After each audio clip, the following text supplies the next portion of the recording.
We're back.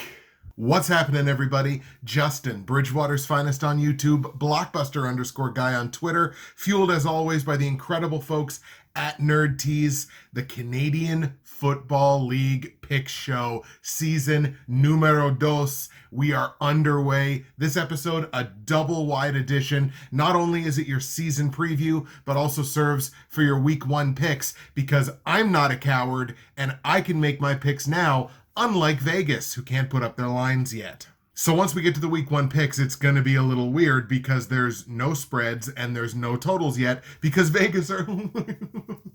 Look, Vegas is in the business of making money, so I totally get it, but you're still cowards. You're always going to take a beating in week one because you have no idea what the season's going to be like. Just put the goddamn lines up. Just put them up. Just put them up there.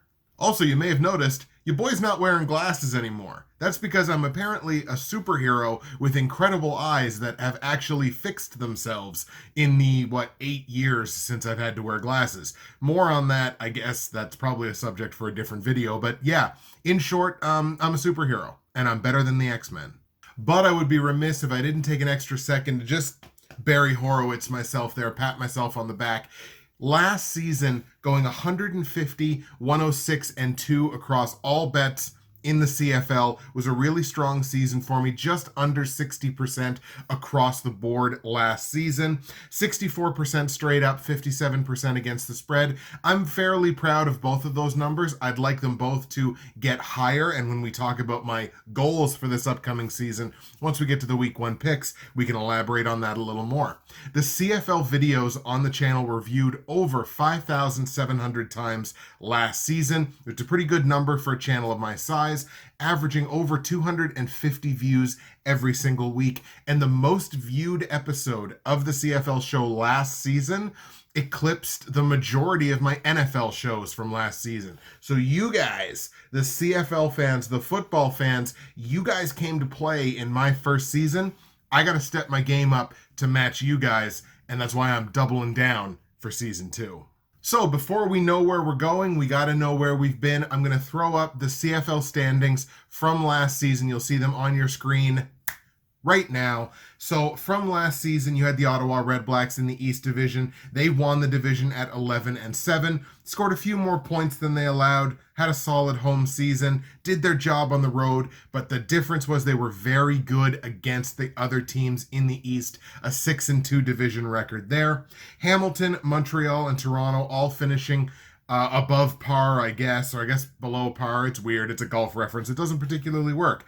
All of them finished under 500 last season. Hamilton at 8-10 had a really good offense. The defense left a little something to be desired. Montreal and Toronto were essentially dumpster fires most of the season. You had the whole Johnny Manziel thing in Montreal, and Toronto being possibly the worst defense I've ever seen on a football field. Out west, of course, Calgary, 13-5. They won the division. They wound up winning it all. Great offense. Really solid defense as well. Obviously, they were good across the board. Maybe a little disconcerting that all 5 of their losses were in the 10 games they played against the West Division. So they were only 500 against their own division. Something to keep an eye on for this season moving forward. Saskatchewan following them up at 12-6, really good against their own division here at 7-3.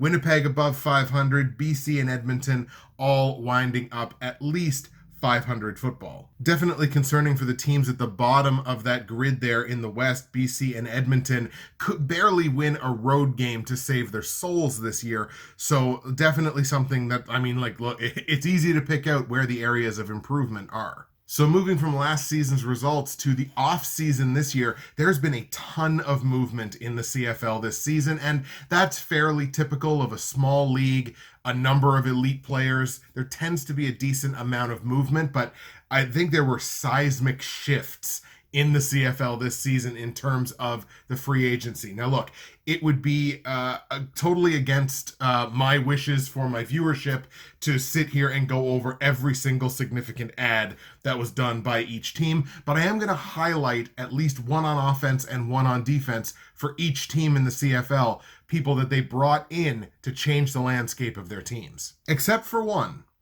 and that team is Calgary.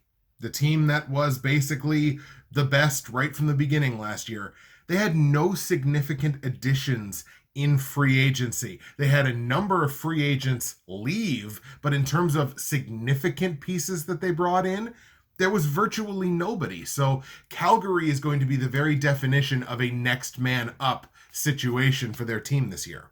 We'll start out east and we'll go based on the standings from last season. So we're going to start in Ottawa, who won the East Division last year. Very little in terms of free agent acquisitions this offseason, but they did bring in Jonathan Jennings to be their new starting quarterback, although they brought him in and it doesn't look like he's going to start week 1. Looks like it's going to be Dominique Davis.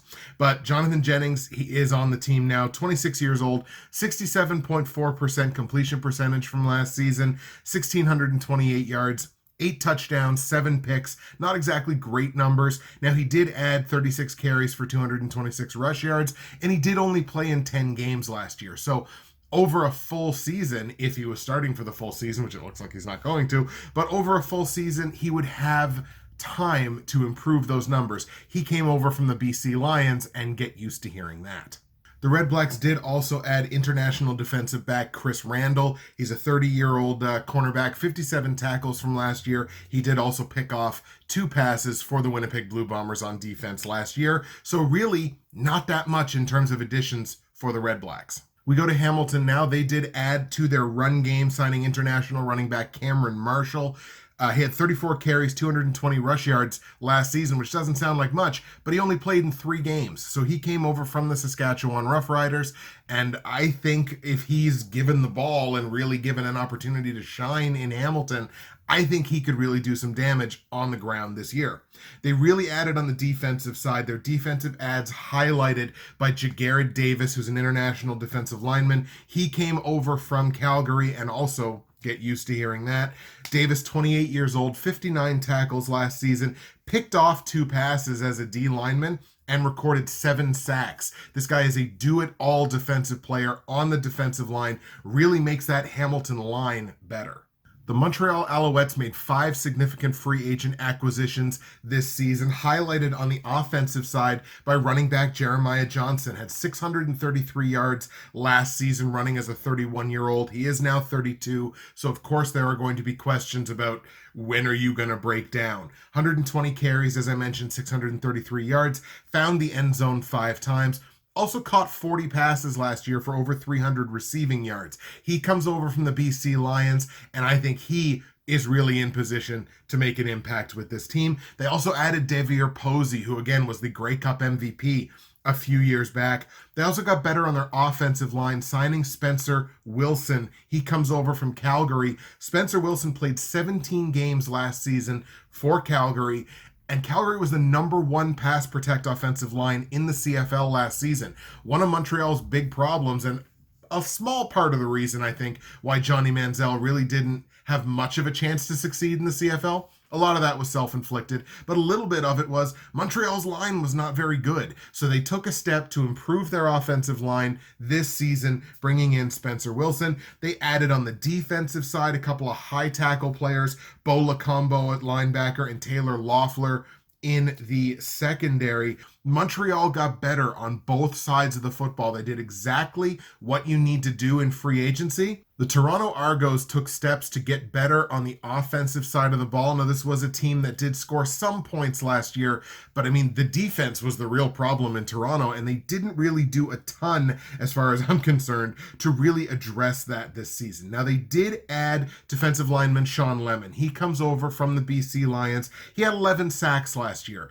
Now, he's 30 years old, so when does he start to slow down? But to bring that kind of guy in who can really pressure on the defensive line, that's going to be good for their defense, but they definitely needed to do more, at least on the defensive side of the ball. But on the offensive side, holy cow, did they ever give James Franklin some weapons. Mercer Timmis, who all last season I called Mercer Timmons, and none of you jackasses corrected me on that. That's not his name. Mercer Timmis comes over from Hamilton, 25 years old, carried the ball 44 times, 205 yards, 4 rushing touchdowns last season, coming over from division rival Hamilton. He could help shore up that running back position, and they really focused on the running back position in free agency because they also added Chris Rainey from BC and Tyrell Sutton also from BC. Those guys combined last season over 190 carries, over 900 yards. You got to wonder if maybe the fact that James Wilder Jr. got a tryout offer from the WWE, maybe Toronto was like, oh my God, we got to sign running backs. So it'll be interesting to kind of watch Toronto's deployment in their backfield. They also added Darrell Walker at wide receiver. So, I mean, like, you're talking about a team that really added on the offensive side, which is great, but I don't think that defense is any better. Pop over to the West Division now. The Saskatchewan Roughriders, they made moves. They added on both sides of the football. They got better on the offensive side. They got better on the defensive side. They got Zach Collaros at quarterback. I think Sasky is really going to make some noise this year.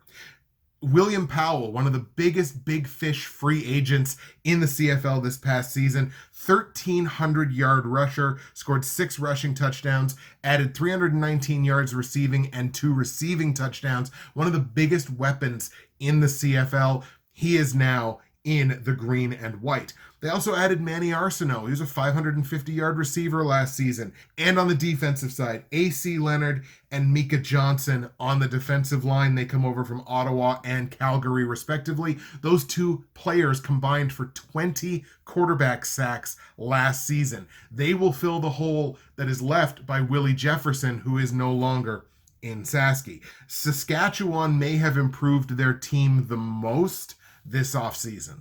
We go to Winnipeg now, where the Blue Bombers did add a couple of significant pieces on the defensive side of the football. Nothing on offense, but on defense, they added the aforementioned Willie Jefferson. He comes over from Saskatchewan. He's only 28 years old, had 10 quarterback sacks last season. He can definitely get it done. So he comes over from Sasky. And they also added Winston Rose in the secondary from BC, had 40 tackles last season, picked off 5 passes.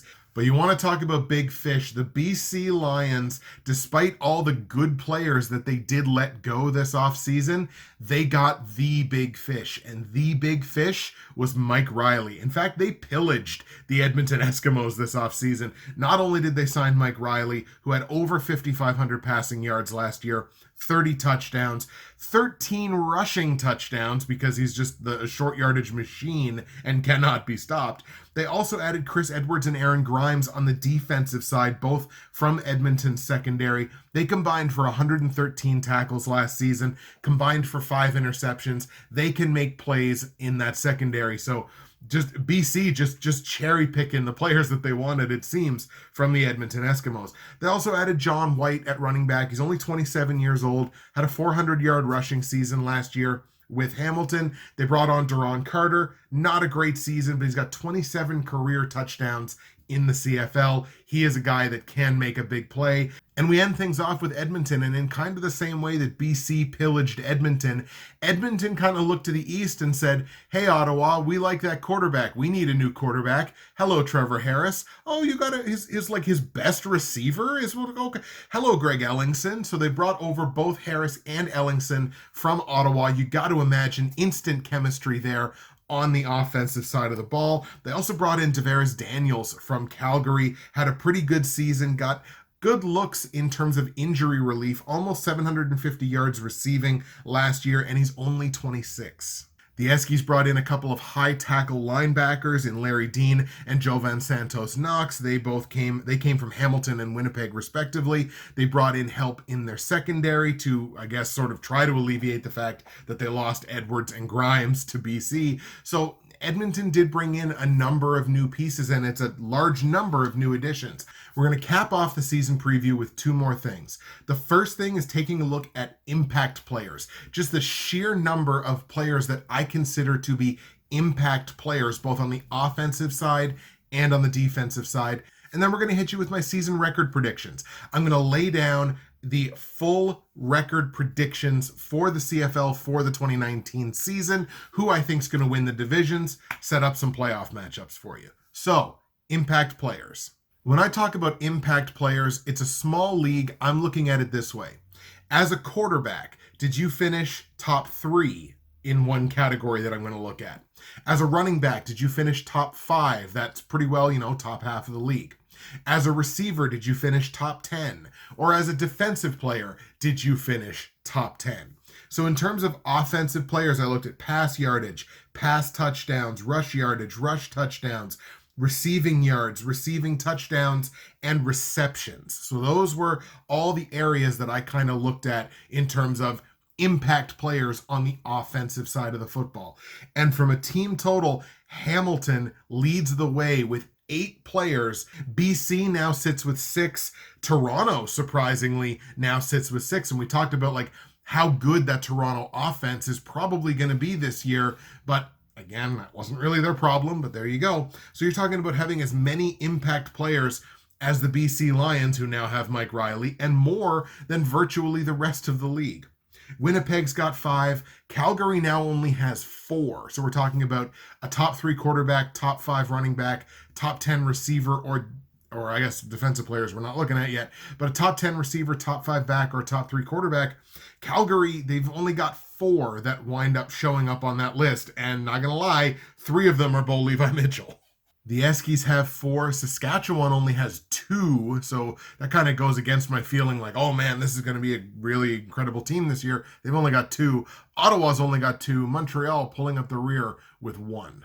And it's probably important to mention at this point as well, a lot of the players that finished either top 3 at quarterback, top 5 at running back, or top 10 at receiver are not in the league this year. Trey Mason's got a torn ACL. He's going to miss the season.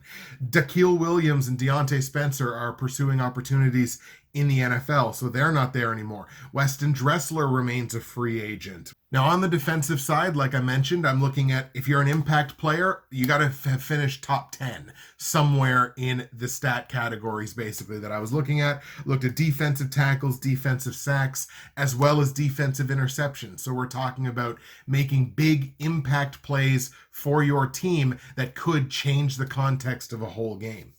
Edmonton leading the way with 5. Winnipeg's got 4. BC, Saskatchewan, and Hamilton all have 3. Toronto only have 2. And like I mentioned, that was the big issue with Toronto on the defensive side. Montreal, Calgary, shockingly, and Ottawa each only sitting with 1. So in terms of having real impact players on the offensive side, you're looking at Hamilton, BC, and Toronto. You can put Winnipeg in that category as well. Those are the teams that I would expect are going to have really, really strong offensive seasons. On the defensive side, Edmonton and Winnipeg. Maybe you can look at BC, Saski, and Hamilton as being adequate defenses, at least in terms of having those big play, game-changing impact players. And if that completely confused you, let's just boil it all down to how's the season going to go? How are the teams going to finish? Who's going to finish where? What are the records going to look like? Let's talk about it. So I've been straight up. East Division always starts just because I'm biased, I guess. So the East Division, again, you had Ottawa first, Hamilton second, Montreal third, and Toronto fourth. I do think that changes up a little bit this season because I really don't have a lot of faith in the Ottawa REDBLACKS. I think the key pieces that they lost, they did not replace, and I don't necessarily know that that team has the depth to replace a production of a Trevor Harris to Greg Ellingson, much less anybody else that they happen to let walk away for free in free agency. So Ottawa, I think, is the team that takes the big dive in the East Division. I've got the Hamilton Ticats winning the division. I think Hamilton goes 10-8. That's a 2-game improvement over last season where they finished at 8-10.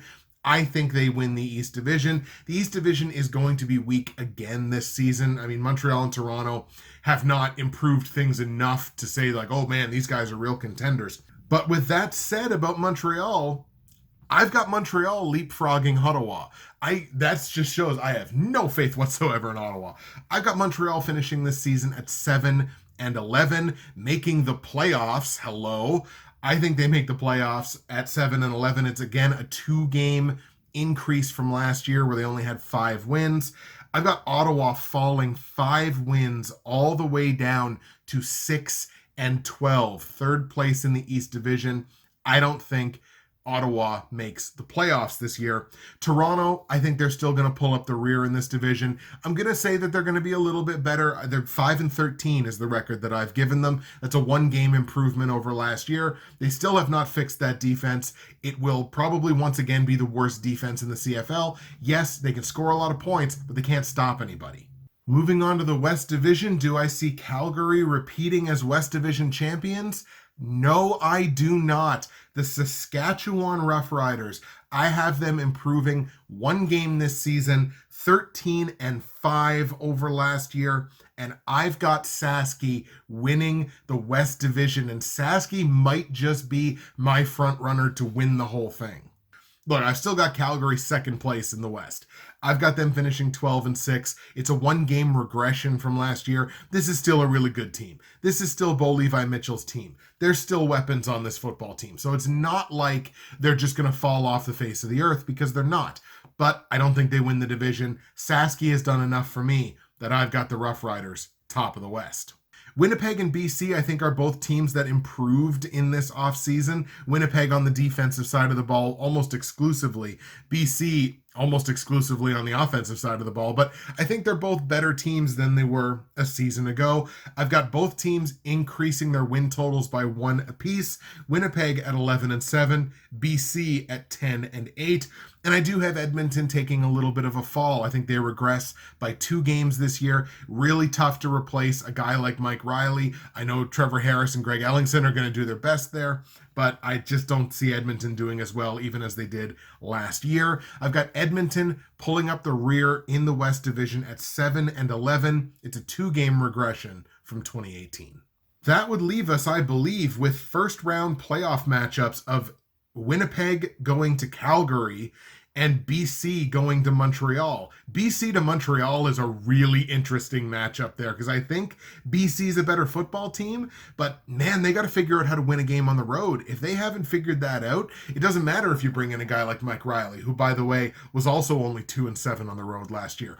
There it is, folks. There's the season prediction. What do you guys think? What absolutely confused you? What can I clarify for you? Let me know in the comments below. So I talked earlier about how I was, 64% straight up and 57% against the spread and like 58%, 58 point something percent, almost hit that 60% across the board. That's what our goal is for this season. I want to be 60% across the board in all of my plays for the CFL this season.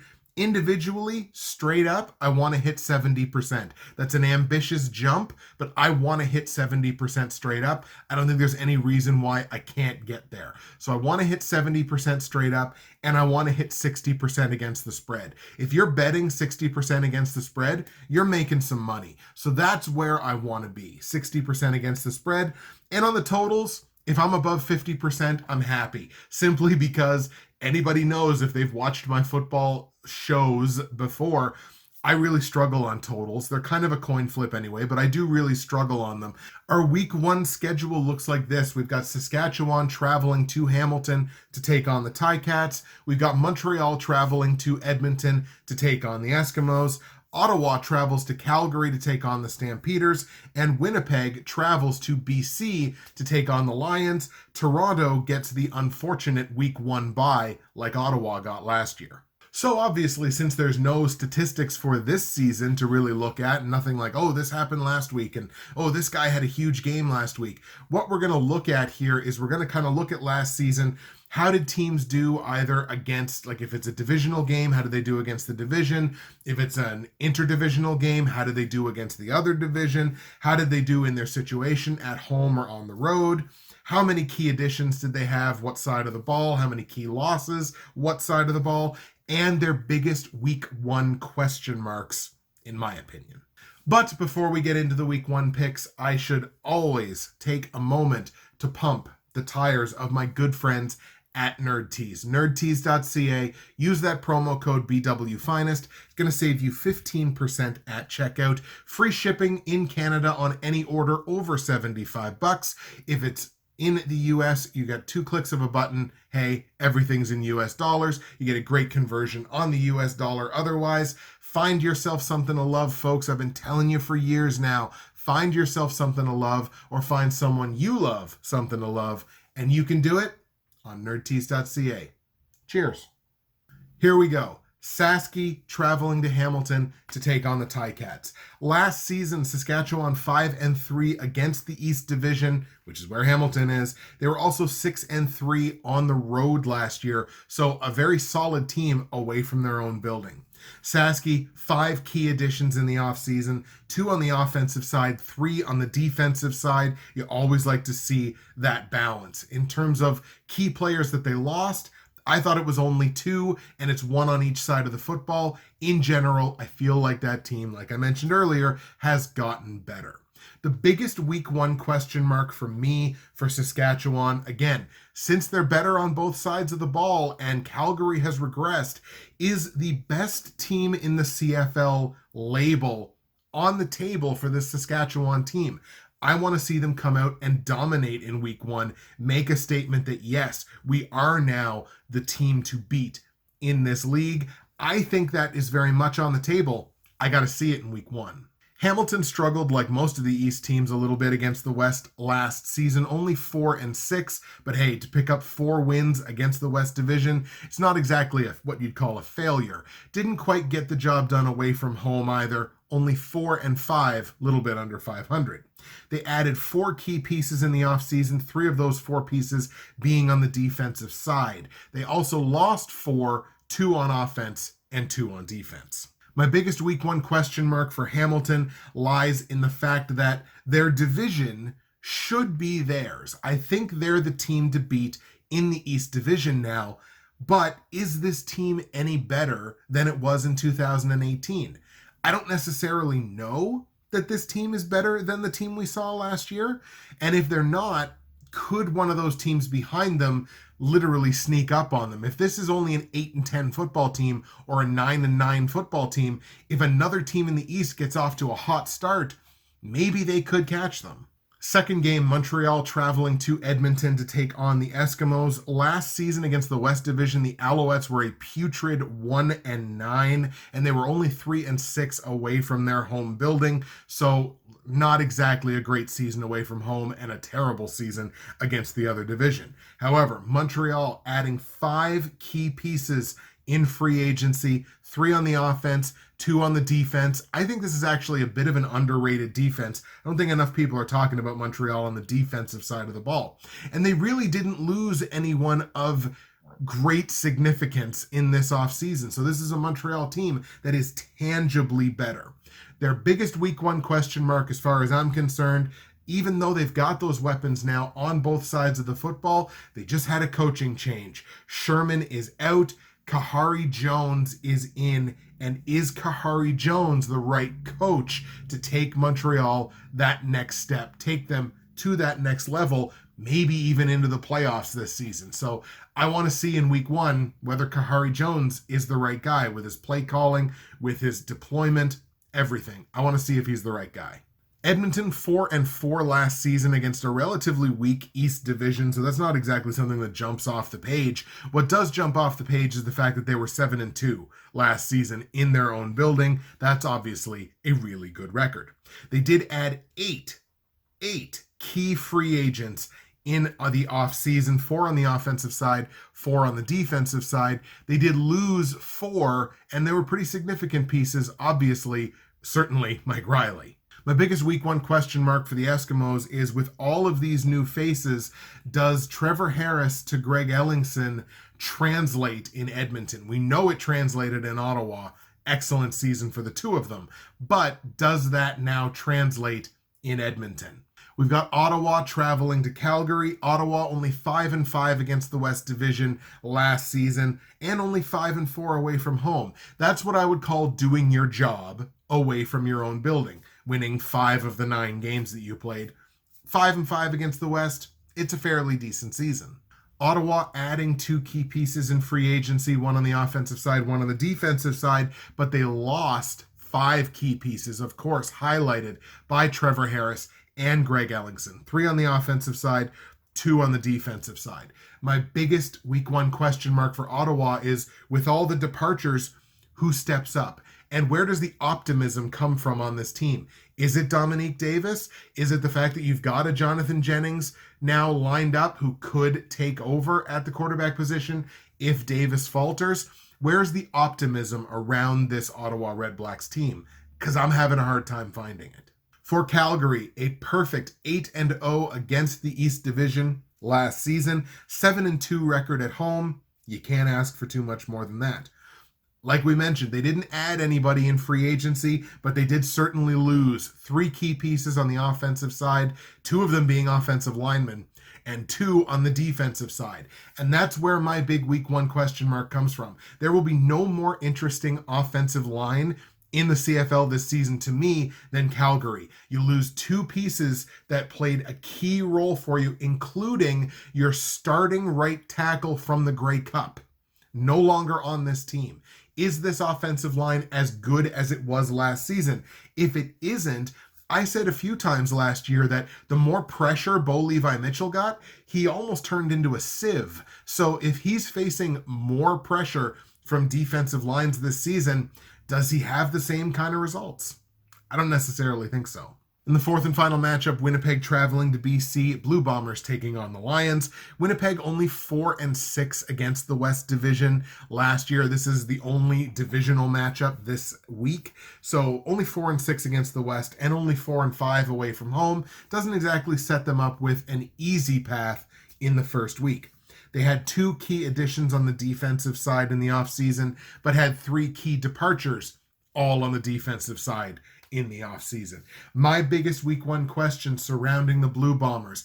This to me is a team that is perpetually underrated. I think they were underrated all of last season. I think they're being underrated here. But could this be a dark horse team to jump up in the West Division? Because I think the West Division is more wide open this season than it was last. Could this be the dark horse to jump up and not only win the division, but maybe win it all depending on the playoff matchup?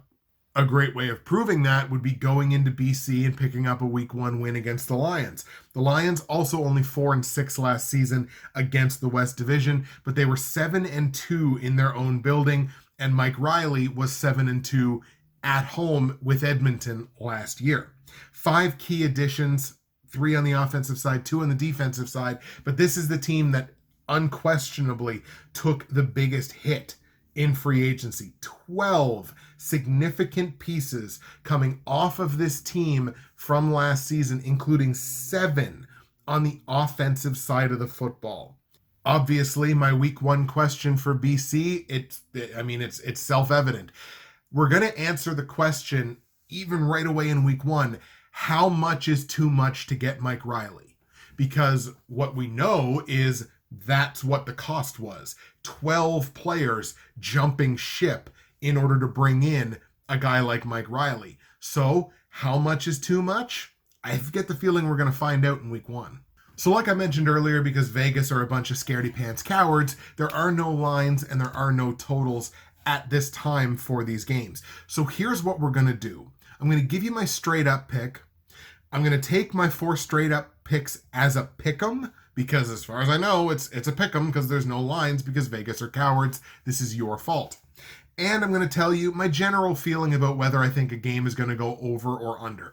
When the lines release, and this is the important part, when the lines release, I will have the picks in the comment section below in a pinned comment. So my actual picks for week 1 will be in those comments, and that'll also be in the description to the video once the lines are released.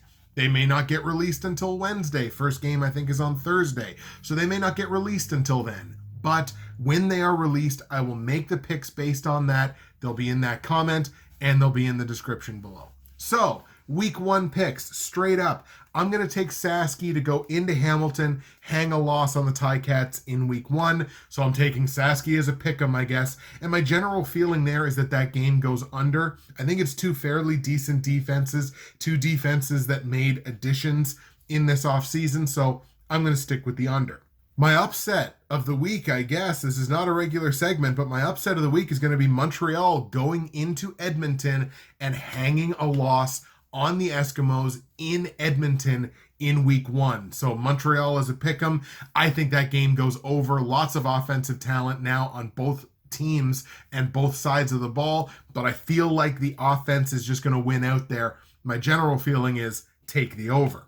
Calgary, Ottawa, I think the Stampeders curb stomp Ottawa. Again, I got no faith in Ottawa this year. Calgary wins. Calgary is a pick'em, but I mean, I don't know that there's a number big enough that I wouldn't take Calgary in this one. And I think the game goes over on the points. I think Calgary basically should be able to score at will. And in Winnipeg, BC, I've actually got the Blue Bombers going into BC, hanging a loss on the Lions in what would be considered a bit of an upset. Going to take Winnipeg as a pick'em there. And my general feeling is that game stays under. BC's defense was really good in their own building last year. Winnipeg's defense is just good overall. My general feeling is that might be tight, but I think that game stays under. But again, my full picks, once the lines actually release, comment section below, as well as the description to the video. Folks, you endured. You hung with me for the week 1 episode, the season preview, as well as the week 1 picks in the CFL in 2019. Thank you so much for taking the time to watch this video. I realize my videos are often an investment of your time, and I always sincerely appreciate it. Like, comment, subscribe, do all that fun stuff that YouTubers are supposed to tell you to do. That's it for me, Justin, Bridgewater's Finest on YouTube, Blockbuster_guy on Twitter. We'll see you again for week 2. And oh my God, it just feels so damn good to have Canadian football back. Love Canadian football.